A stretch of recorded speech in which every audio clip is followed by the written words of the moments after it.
Bigong makapagpakasal sa kanyang kinakasama ang isang babae dahil ang kanyang pagkakakilanlan ay ginamit ng ibang tao para magpakasal. Yan ang inaksyonan ng sumbungan ng bayan.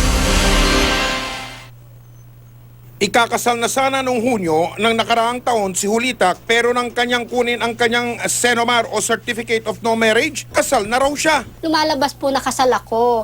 Nagtaka po ako, paano po ako makakasal?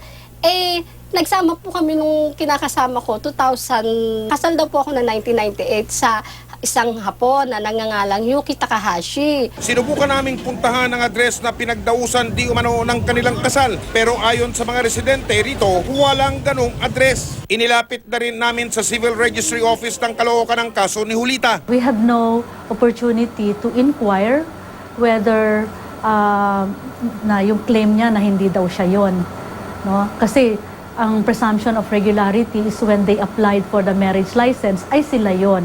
Ang tanging maipapayo lang daw nila kay Julita, kumuha na ng abogado. Kailangan ito ay mapa-cancel niya. Sinamahan namin siya sa Public Attorney's Office. Kilala niyo ba tong Hapon na to? Hindi po. Hindi ko po kilala yan kahit isang beses, so hindi ko pa ho talaga na ano. Wala pa Hindi ako niyo pa siya na-encounter na-meet po. talaga Wala kahit pa kailan? po. Katakataka na maging ang mga pangalan ng kanyang mga magulang ay nakopya rin ng nagpanggap na si Julita Cortez. Pero mali ang nakasaad na address niya at ng kanyang mga magulang. And then, nung tinignan pa natin further yung document, it turned out na yung signature ni Miss Cortez ay fake.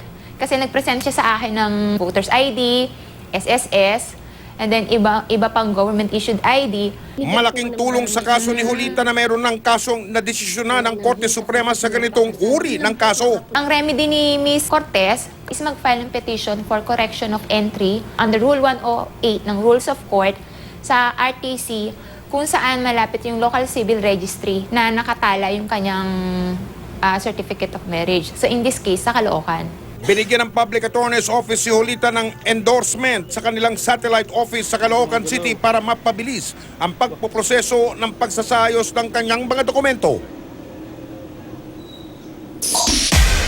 Kung meron po kayong alam na katiwalian o reklamo, ipaalam ninyo sa Sumbungan ng Bayan. Sa mga tiwali dyan, sa mga kabataan at sa mga mapagsamantala, ito ang tandaan ninyo.